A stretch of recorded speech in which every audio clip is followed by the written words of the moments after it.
Good morning, you guys. Happy Friday, TGIF. We made it. I know you're all excited for the weekend, but you're probably even more excited to be watching me to figure out what's going on in the world and what we can do about the things that need to be changed, because Lord knows there are a lot that need to be changed. So as you can see, I'm in my outdoor recording setup here. I got an agenda of things to talk about for us this afternoon. And it's actually this morning. I'm sitting down kind of early. It's only 10 a.m. or so, not even. And last night I watched the GOP second debate, which I really don't want to talk about that much. It's like a minor bullet point on my agenda. I got to say it was pretty unentertaining, and I don't know. It's not disappointing because you didn't really have your hopes up in the first place, hopefully, when you were watching it. If you were watching it, but it was about an hour long. It was on Fox Business, which I thought was a little interesting. I guess they didn't think that it was a prime time slot for like normal Fox News network. But yeah, so all the candidates were there minus Donald Trump, obviously, and you have Ron DeSantis is probably the runner-up, and then maybe Nikki Haley and Vivek Ramaswamy, Tim Scott. Ada Hutchinson has been kicked out. He did not get invited to the second round of debates. I guess he just didn't have enough support. So no one's particularly surprised by any of that. And I think most of us know that none of these candidates are going to win in 2024 anyway. Not even the closest runner-up, Ron DeSantis. It's either going to be Trump or the Republicans just don't win. So there wasn't really anything notable during debates, I gotta say. Like, I wish there was. I wish it was more interesting to talk about. I'm trying to remember anything at all that was noteworthy, and there really wasn't anything.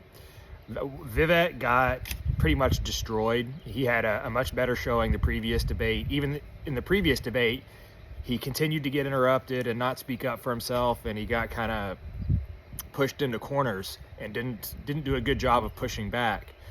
And when everybody took note of that on the first debate, they essentially used that against him even more in the second debate. And so despite the fact that Vivek has most of the right talking points and probably the best platform of policies, he just looks unexperienced and a little timid on stage with the rest of them, and a bit naive. You know, it was very much Nikki Haley was going in on him and throwing all these personal insults at him and talking about his background and all this stuff.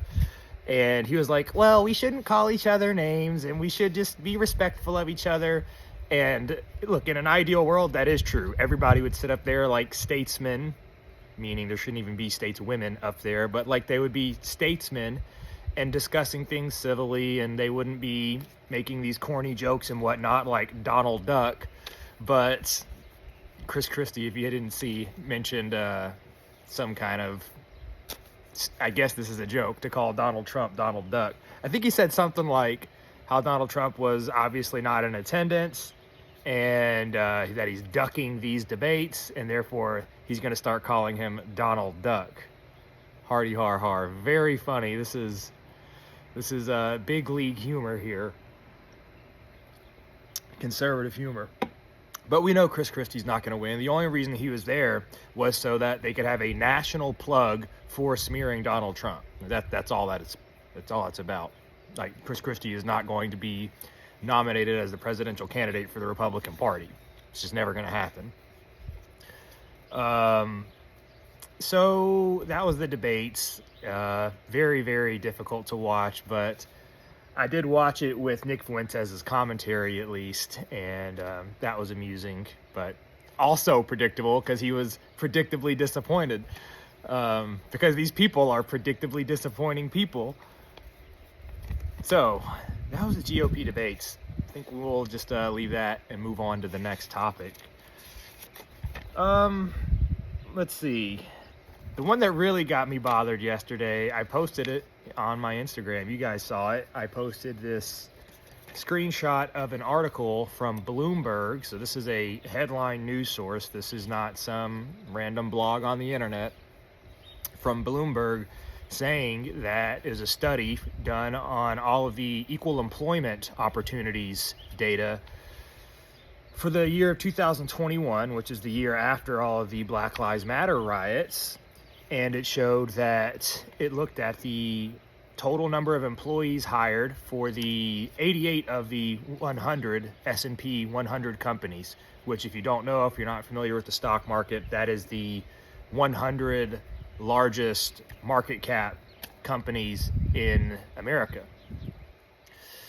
Market cap meaning valuation, meaning like these are the companies worth the most money. So we're talking about Walmart, McDonald's, Starbucks, etc.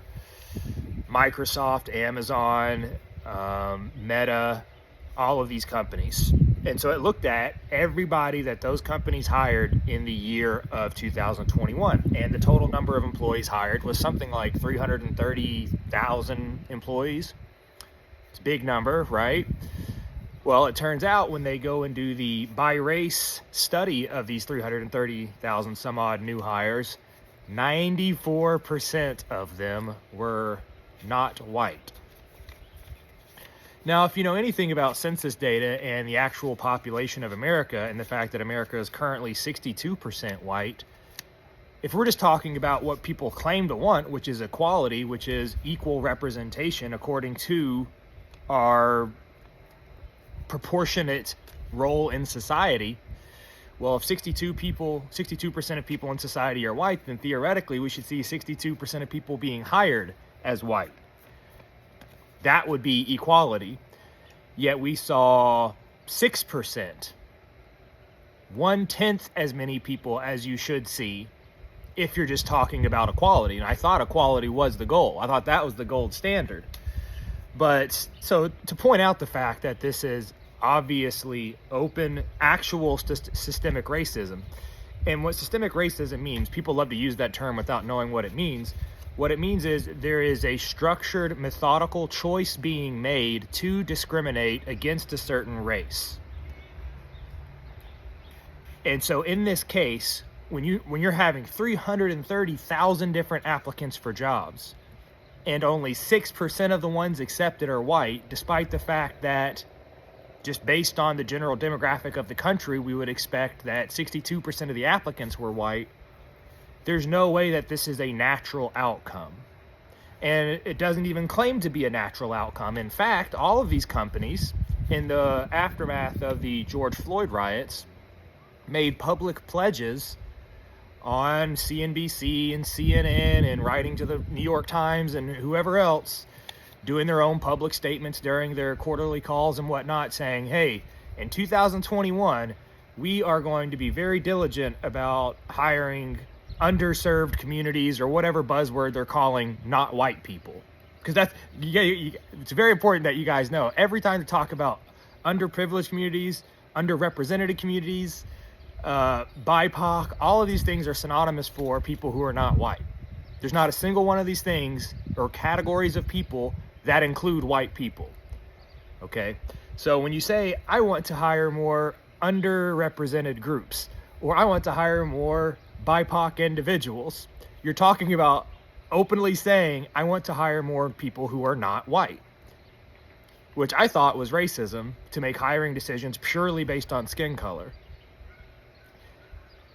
But we do that in the Supreme Court. Our President of the United States does that when he says, before he even picks Ketanji Brown Jackson for the Supreme Court nomination, a couple years ago, he says, we need to fill this role with a black woman. Before they even identified somebody to fill the role, he says, this is the kind of person we're looking for. We need a black woman for this role. And so if it's happening at the top, the actual President of the United States of America, and it's happening throughout our entire government, when you look at Jean-Pierre, whatever her name is, the spokesperson for the White House, and then you see the thing that came out, 6 months ago? Not even 6 months ago at this point. When did the Supreme Court overrule affirmative action? That was probably only 2 or 3 months ago. And the study of that, the reason that got to the Supreme Court in the first place was because Harvard's admissions were scrutinized and analyzed to look at their admissions by race, and they found out that Asians were getting overwhelmingly discriminated against, as were whites.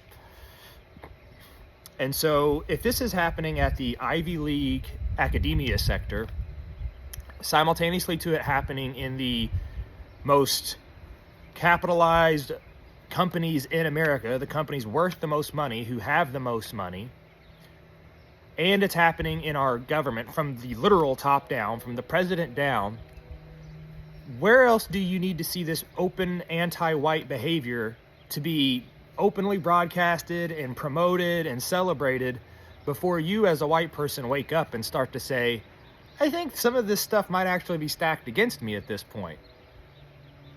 And stacked against me for a very specific reason, and that reason is not that I'm not working hard enough, and it's not that I don't also have a college degree, and it's not that I'm a criminal, I haven't committed any felonies, I don't have a record. I'm being discriminated against because I'm white. Not because I act a certain way, not because I've done a certain thing. As I said, not because I'm underqualified. I am not even being considered for college scholarships. I'm not even being considered for job openings.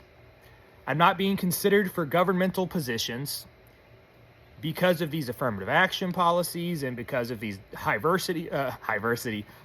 diversity quotas. These things are all legalized racism or discrimination based on race. But more problematic is that they're purely isolated to being racist against one race. They're not saying everybody's allowed to have a preference on race. They're just saying the only preferential race treatment anybody's allowed to have is anti-white. You can't be anti-black or anti-Asian or anti-Mexican, anti-Indian, any of that stuff. Hold on, my agenda's about to blow into the pool. So this is very, very problematic when legalized anti-white behavior is happening all around us in every single institution, in academia, meaning when you or your children are just trying to get educated so they can go get a job, opportunities are being actively withheld from white people and given to non-white people. And then, even if you're lucky enough to get your education, when the odds are so clearly stacked against you, when it comes to receiving government grants, they're going to put those into minority groups first. When it comes to getting these college scholarships, they're going to put them into minority groups first. So if you're lucky enough to just maybe pay for your own education, if you have the financial means to do so, or you take out significant loans to do so, you then go into the professional workforce and try to get a job. And the top 100 companies in the entire United States are actively withholding almost all of their jobs from white people. They're giving 6% of their jobs to white people, despite the fact that America is a 62% white country. So what I really want to know at this point is, where are the people like the ACLU, the American Civil Liberties Union, the people who are supposed to be standing up for discrimination and discriminatory practices? Where are those people right now? Because they've always been very, very eager to go and stand up during Black Lives Matter or whatever other race-related situation you want to talk about. But nobody is to be found. When we just found out that affirmative action was legal in this country for 40, 50 years, unconstitutionally, illegally the entire time, who's actually held accountable for that? Okay, great, we repeal the law, we make sure it's no longer the law of the land. Is anybody punished for enacting that in the first place? Is anybody punished for following that law? For withholding college scholarships and withholding education from white people purely because they're white? Is anybody punished for that? Of course not. In the same way, you now have this report from Bloomberg that summarizes all of this hiring data from the top 100 countries in America, saying that if you're white and you're applying for jobs in the post-George Floyd era, sorry, just don't even bother. Like, literally don't bother. There is a 10% chance. It's less than that. I can't even do the math. I don't need to beat a dead horse here. Hopefully you guys get it. Hopefully you get it. But the thing about the question of where is the ACLU? Who is the lawyer that's going to pick this up and say, hey, Starbucks, hey, Walmart, Amazon, Microsoft, You guys illegally discriminated in 2021. We have the evidence. We have all of the people you hired, and somehow, miraculously, only 6% of them are white. That's not a possible situation when it comes to realistic hiring practices. Having been somebody who's hired people and interviewed people several times at several different companies in the past, very, very large companies, including people in the Fortune 100. That is statistically impossible. There's no way that happens through non-discriminatory means, organic means. You have to discriminate in order to achieve a 94% non-white hiring rate. There's no other way to do that than by discriminating. Discriminating in what fashion? By race. What is that called? That's called racism. Hello, you guys call me racist because I say I prefer to exist, my surroundings, my neighborhoods, my friends, and etc. I prefer to exist amongst people of my own likeness, that look like me, that talk like me, that have the same hobbies as me, that care about the same history that I care about, the culture that I inherited. All of that stuff, you guys call me racist just because of that. But then when I point to Amazon or Starbucks or whoever having a hiring policy that says, basically, if you're white, don't apply to work here. Even more sinister than that is they have an open hiring policy. Anybody can apply. But behind the scenes, the hiring managers, the human resources, diversity, equity, and inclusion department are literally taking all of the white applications and dropping them into the wastebasket. Hitting Control-A, delete. Saw that he's white? Sorry, we don't need any of that. All that white toxicity, just that's not how we got here, okay? Amazon was founded by an African entrepreneur, as was Walmart, as was Target, as was McDonald's, as was Coca-Cola, as was Nike, right? These were all black and brown entrepreneurs who founded these companies. Yeah, okay. Let's just pretend that history in some other parallel universe looked like that. Absolutely absurd. So that's the story. That's the report from Bloomberg about the post-Black Lives Matter, George Floyd corporate world we live in. Absolutely illegal, absolutely discrimination based on race. And I genuinely do want to see somebody, some legal person create a class action lawsuit that says, hey, if you applied to one of these companies to work and you're white in 2021, very, very high likelihood that you were discriminated against. I mean, like 94 to 95% high likelihood that you were discriminated against. And it seems like we have pretty strong evidence to say that. So to me, it seems like a pretty straightforward legal case that could result in some settlements. If we wanted to play that game, if we wanted to play the game of you discriminate against me based on my race, so therefore you owe me. If that's what white people wanted to do, then you would see white lawyers building a case around this and having a fair basis to do so because it's pretty obvious discrimination. You know what I'm saying? So, what else did I see this morning? I saw on my feed a picture of the store Michael's. Do you guys know the store Michael's, the retail store? It's like a hobby, arts and crafts, home decor store. You know, you go and get your Halloween decorations or your Christmas decorations, and you can get a canvas and a frame for your painting and all, you know, all that kind of stuff. And so it's a picture of all of their Halloween decor that they have put out for the season now that time is upon us. And it's not just generic Halloween decor. It's not just pumpkins, scarecrows, some bats, maybe a skeleton. You know, it's not that. It's Ouija boards and all of this all-seeing eye Masonic imagery, satanic imagery, pentagrams and stuff.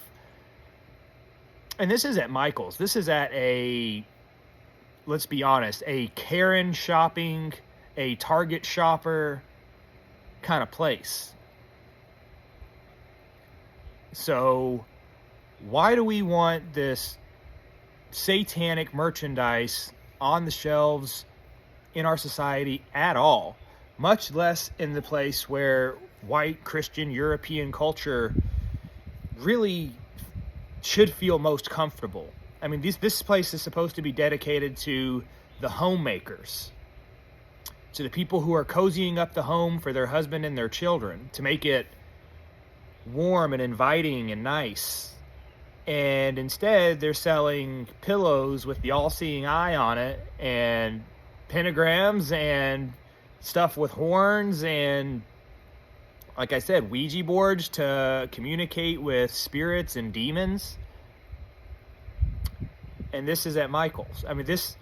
And I saw the post, and I was reading the comments, and, you know, this isn't a purity spiral to sit here and say that there is something genuinely wrong with America in how eager we have become to embrace Halloween and all of this pagan imagery and pagan rituals into our society. I mean, do you think this whole Halloween trick-or-treating, dress up as Satan on the October 31st thing, do you think it's always been that way? Do you think that's how, even when it was introduced, how it looked back then? And look what it's become now. Now it's also become an excuse for girls to just go out in whatever skimpy nurse outfit, or whatever skimpy cowgirl outfit, or whatever skimpy... you name it, Harry Potter, everything is the shortest skirt possible, tits out, fully made up, but it's okay because it's Halloween.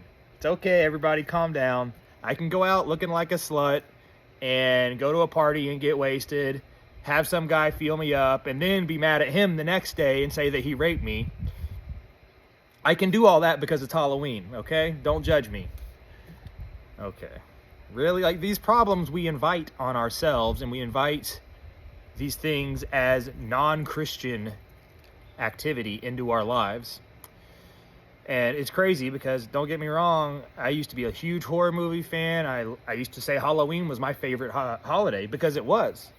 It really was. I genuinely loved horror movies. That was probably my favorite category of movies. So maybe this is hopefully encouraging to some of you who, you know, still really like horror movies, or if you're not already a believer in Jesus Christ, you might say, well, I could never really be a Christian because I love Freddy Krueger and Jason Voorhees and Michael Myers and Chucky, and I love all the classic horror, and I love the gory stuff and blah, blah, blah. You know, I get it. I understand. At one point, I loved those things too.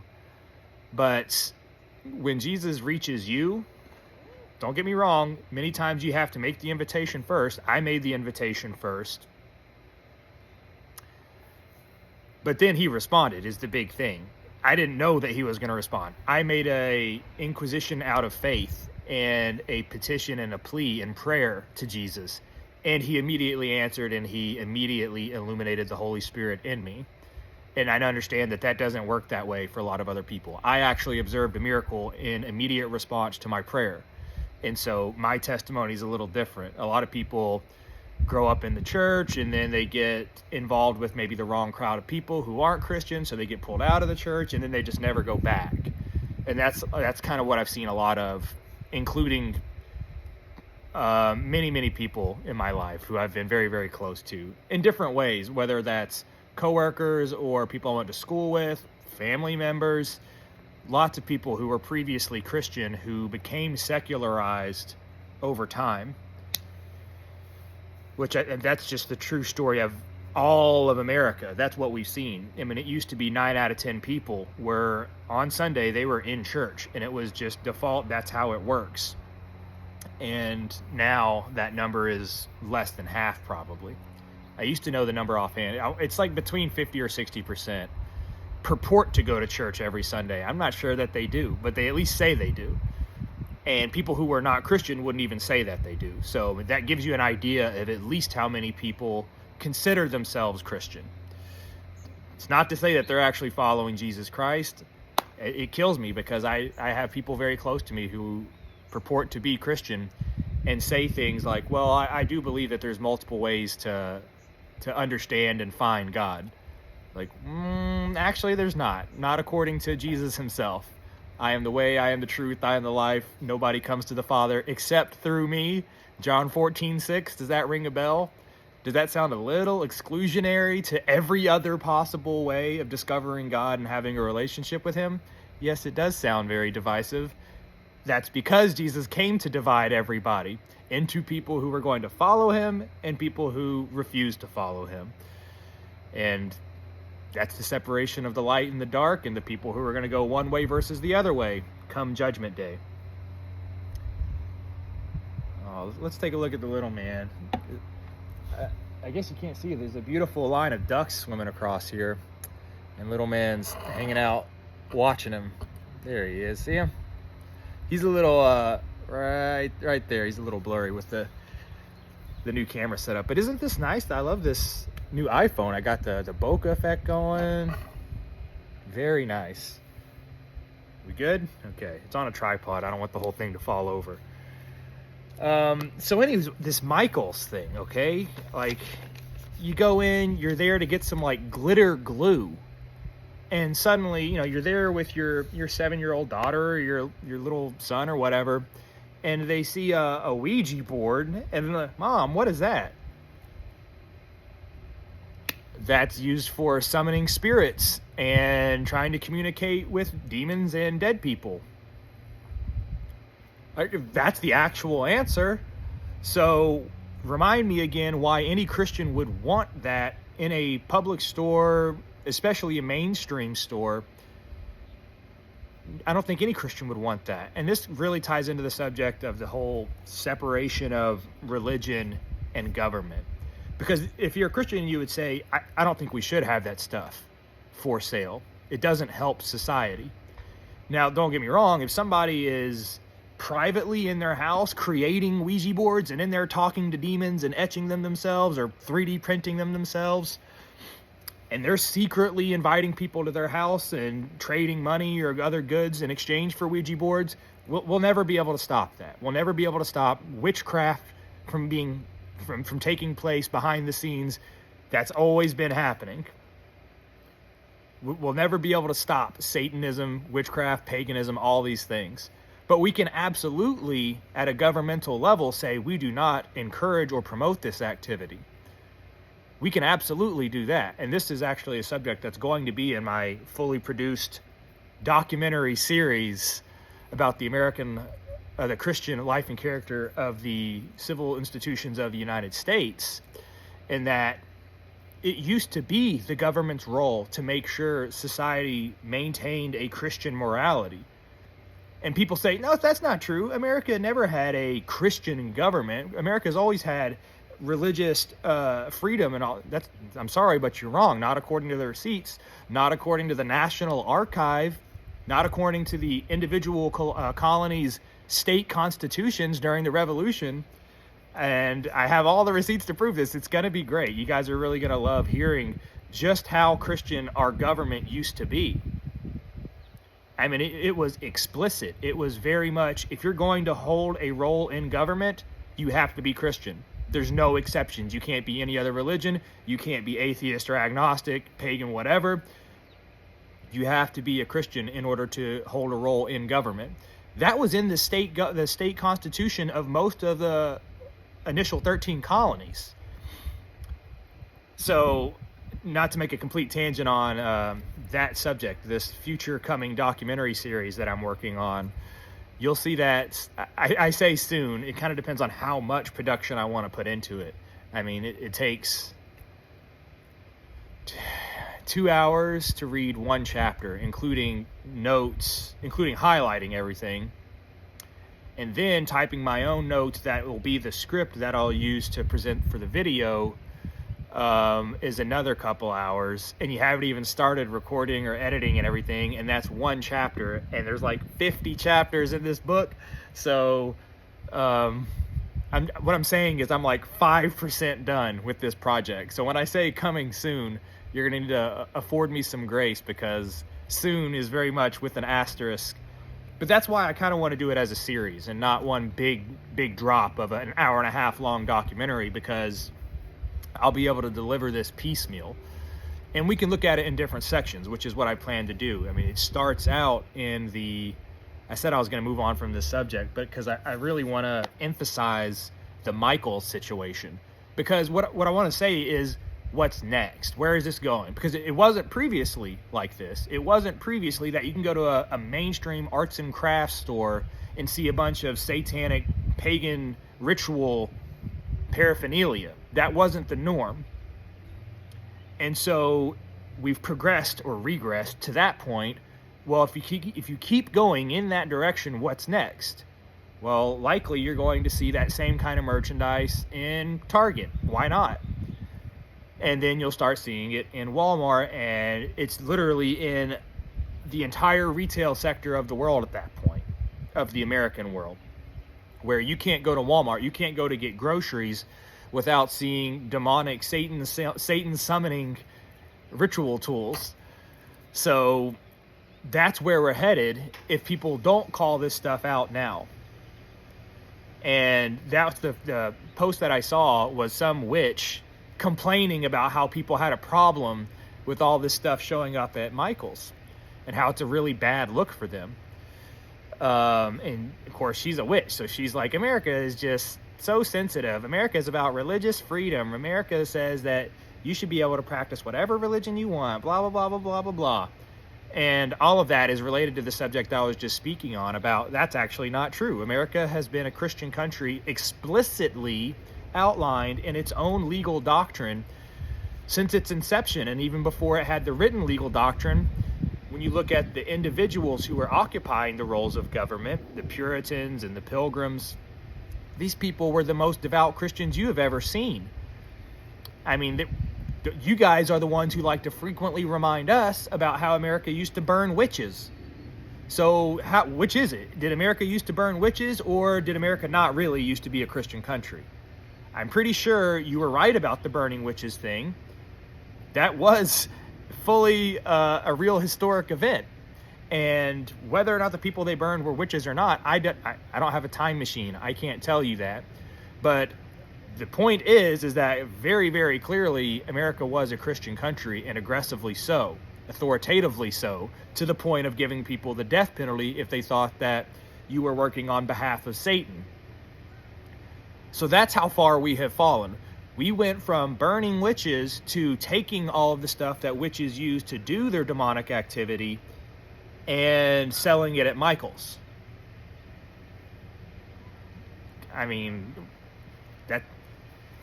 that's not good for us, you guys. That's not a good trajectory. What else? Was there anything else on here that I wanted to talk about? There was a pretty amusing meme. I'll say one more thing about the American Revolution.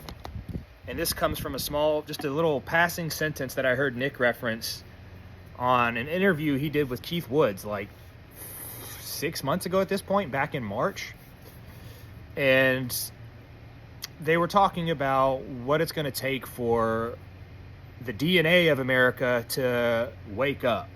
The people who made America, its moral characteristics, its governmental structure, its sense of innovation and wonder. White people who are Christians, when are they going to wake up and say, everything we worked for, everything our ancestors literally gave their lives for, put everything on the line, fought in international wars and domestic civil wars to maintain, we're losing it. We're losing it all. It's all being lost. We are no longer a country that is actively, even remotely trying to appease God. Our government actively will not acknowledge God. They leave God fully out of it, intentionally. They don't want to use the word God in government, much less the words Jesus Christ. That's not acceptable. That is not acceptable. Not as a Christian country, not as us. Not we Christians can't accept that. We can't have a government who openly rejects Christ. And we can't have a media that openly rejects Christ. And we can't have education and academia openly reject Christ. And Just because they're not out there saying, hey, we are antichrists, doesn't mean they aren't. When all of the higher education Ivy League schools are uniformly saying abortion is a women's rights issue, a healthcare issue, and it's not child sacrifice, it's not infanticide, it's not eugenics, killing people off who are too difficult to take care of. That's what it is. We all know that. Well, that's what all the universities teach. They teach that that's completely okay. All the universities also teach that if a man wants to have sex with another man, there's no problem with that. Same thing with a woman with another woman, no problem with that. They teach even further than that, well, homosexuality, heterosexuality, really, they don't even exist because gender doesn't exist. Men and women are just social concepts. They aren't biological realities. They aren't God-given attributes. They aren't divinely defined or designed.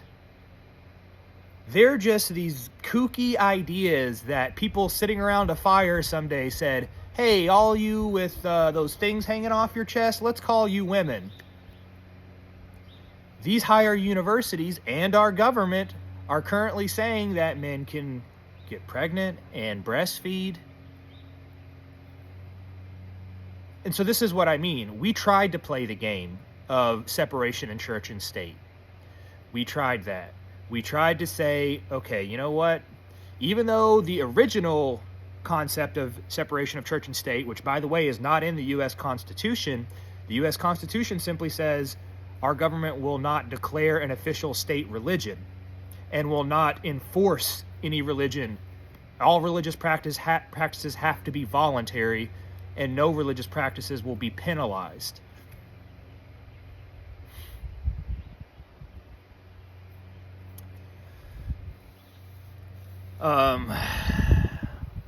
I was getting sidetracked because I was remembering the notes that I've been writing about this subject for the feature-length documentary series about the concept of separation of church and state. And this is a huge red pill that a lot of people, especially boomers, and honestly, it's millennials like myself and people, Zoomers younger than me, they grew up in an education system and with parents who told them that we have to have a democracy. Democracy is the best solution of government, and you have to have separation of church and state because if you don't, then you have religion being shoved down people's throat, and you have witches being burned at the stake, and you have the Spanish Inquisition and the Crusades all over again. And that's all hyperbole. That's all cherry-picking events in history and misinterpreting what they were actually about and demonizing those events as if they had no benefit and were only bad things. If there were witches who were practicing Satanism who were actually caught and given the death penalty by burning, that's a good thing. If colonials were colonizing the world, going down into South Africa, going into Central America, going into North America, and finding these tribes of people who are still participating in child sacrifice and human sacrifice to the sun god and drinking each other's blood, and still having incestual relationships, all of these things that are egregious offenses to God, that's a good thing that we curtailed all of that activity and that we came and stuck a flag in the ground that said that activity is going to stop here so long as we European Christian people are occupying this space. That's doing missionary work. That's doing the will of God. And so I don't apologize for the Crusades. I don't apologize for witches being burned at the stake. No Christian should apologize for those things. So when it comes to this matter of how do we implement a religious government that doesn't become completely authoritative and abusive of its power, because at the end of the day, Christianity has to be voluntary. It can't be forced. Nobody forced me to believe in Jesus Christ. It had to come through a demonstration of me putting my desire to have a relationship out there with him first, and then him responding to me. I didn't go to the government and I didn't go to a pastor and ask them, hey, why should I believe in Jesus Christ? That's not what happened. I simply said a prayer And I asked for him to manifest himself in some kind of way that my undereducated mind could understand, that my skeptical mind could understand, and let me know that he was listening and that he was truly who he said he was. And when I made that prayer, I got a response. And this video isn't about my testimony, what happened, the miracle that I saw and all that. But I did get an immediate response when I prayed, and that's what immediately converted me. I had no other choice but to believe in Jesus Christ going forward the rest of my life. So I understand that religion and Christianity can't be pushed from the top down and forced upon people. And when you do try that, then it makes it even less likely to succeed. So it's not lost on me that when you're talking about something like the Crusades and you go on some kind of missionary trip to squash completely evil behavior, which is unnecessary violence, unnecessary oppression, human slavery, human sacrifice, all this kind of stuff, sacrificing babies to Baal and Moloch. These were the things that the colonials were trying to stop. They weren't evil people just going around saying, hey, what religion are you? And if they don't answer Christian, they just drive a stake through your heart. So that is a very, very complicated subject that we'll get into more detail on the feature-length documentary. Proposing whatever solutions we can come up with about getting us into some kind of alignment of a Christian theocracy where we elect. I'm not even sure that we elect. When it comes to this democracy thing, it doesn't seem to have worked out in the long term for us. There's a role for aspects of democracy in other forms of government. And of course, as everybody knows, America is not a true democracy where every single vote counts equally. It's a representative constitutional republic, meaning we elect people as representatives to then go and form the electoral body that votes, and all of them have to behave in a certain way that adheres to a constitution that they're beholden to. It's not straight up, let's count all the votes on every single issue. That's not the democracy that America has. It would have to be some kind of republic of elected Christian officials, which is essentially, look guys, this is what America used to have. We used to elect representatives the same way we do now, but there was a requirement for any elected representative, and I'll show you guys this, in South Carolina, in Virginia, in Maryland. In their state constitution, it says anybody who takes on the role of governor, lieutenant governor, secretary of the state, etc., has to be Christian. They have to profess the Christian faith and a belief in Jesus Christ, in the divine inspiration of the Old and New Testament. Like, they go through and they check off what you have to believe in. And it says stuff like that. It talks about how you have to believe in the Old and the New Testament. You have to believe that Jesus Christ is God. And so that's all I'm saying. It's not like we have to maybe recreate the wheel. It's more like we have to tap into what made us successful in the first place, which was we did have a democratically elected representative government, but there was a stipulation that basically everybody elected was Christian. And what we did is we took that out of the legislation because we misinterpreted this whole need for freedom of religion. And so where I would say we need to go is bring that back with the United States Constitution saying non-elected, non-government people, basic citizens, are free to practice whatever religion they want insofar as they're not violating the actual laws of the state and of the country, their local county, etc. But if you want to hold any kind of office of any kind of authority over other people, then the only option for you is to be Christian. And it has to be demonstrably true. You have to have a track record of church attendance and other things that you can certify to illustrate you are genuinely walking the faith. So I don't think that's that unreasonable to ask. I think that it's been clearly done in the past in this country. So we can do it again. It's just going to take people a while to warm up to the idea of this whole separation of church and state thing. It's so deeply ingrained in what they think made America successful. It's not the case. Religious freedom is not what made America successful. It's the opposite. It's that the majority of us believe in Jesus Christ, and we have a European white work ethic and innovation and a sense of wonder to us that other ethnicities haven't demonstrated. The synergy of those two things made America and the West in general very, very prosperous. And our petition to God directly, I mean, we asked God, please, if we go to this new country, and I'll get into this, I promise, in the documentary, if we go and live in this new land, what we want is not fame and riches. What we want is to bring the gospel to the people who are already there, who had no way to hear it otherwise, living isolated on this other continent, never heard of Jesus Christ, no chance for salvation. We want to deliver the gospel to them.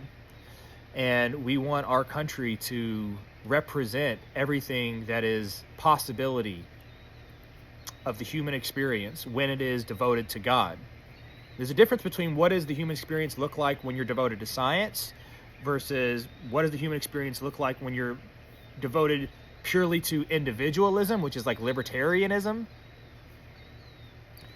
And then there's a major, major difference when you say our civilization is dedicated to pleasing God, not to finding every individual self and not to discovering how to go and conquer Mars. No, our society is meant to please God. That's what we're supposed to be doing. That's what we were founded as, a society to please God, to be pleasing to God. And because we were that society, God saw that dedication and that love for him and that worship, and he blessed us. And so we overcame insurmountable odds. We faced the British Army, the armada of this country with centuries of history and resources, and the Rothschilds and all these other crushing amounts of weapons and financial incentives for the Europeans to succeed in keeping their grasp over America, whereas we said, sorry, we got to be us. We got to be our own little independent nation. It's nothing against Europeans. We're fellow Europeans. And this is how a lot of the letters, when they were writing back and forth to each other, they went. They were actually really, really cordial.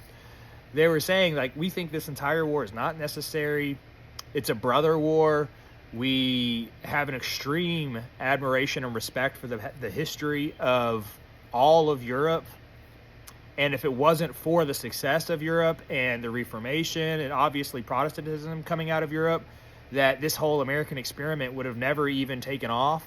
So we adore our European ancestors, our German ancestors, our Dutch ancestors, our English ancestors, our French ancestors, our Spanish ancestors, our Italians. Listen, everybody that came over here of every flavor of Europe to help get this country started, special place in our hearts because we're our brothers. And that it's kind of reuniting us again today, despite the fact that we had our revolution, we went off and became our own country, even though we've been in bed with the British Empire ever since.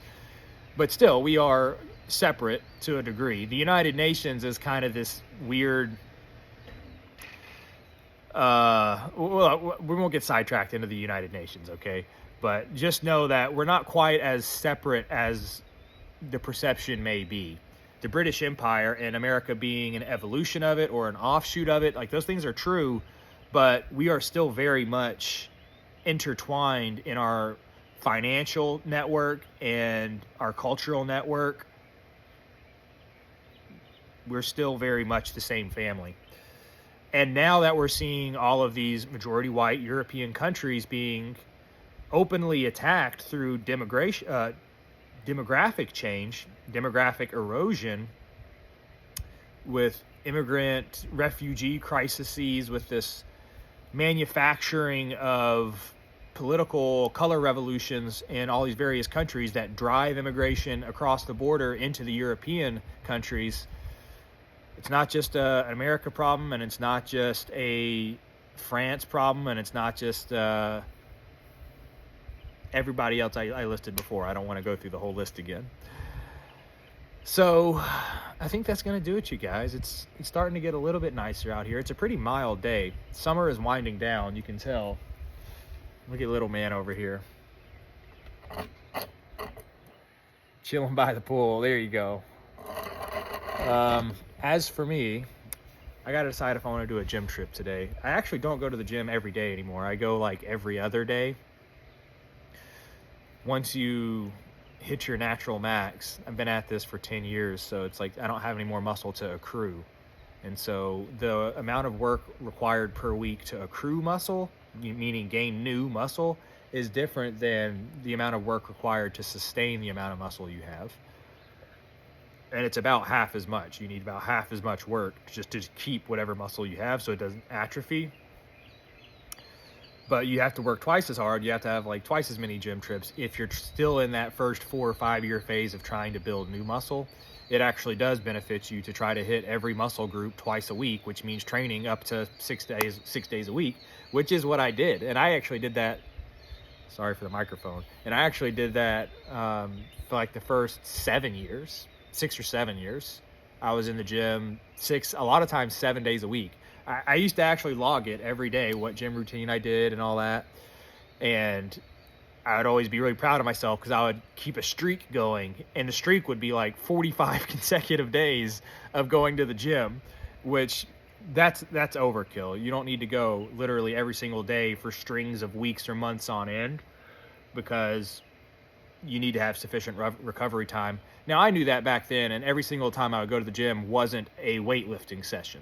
When I was still going to the gym 7 days a week, it would be more like I would lift for 5 days, and then the 2 days I was there, I would be doing physical therapy and cardio, something like that. And it's because I like going to the gym. Going to the gym is like a social outlet for me. It's a reason to leave the house. You know, I work from home, and so other than grocery shopping and going to see my family and whatnot, I don't always have that many reasons to leave the house.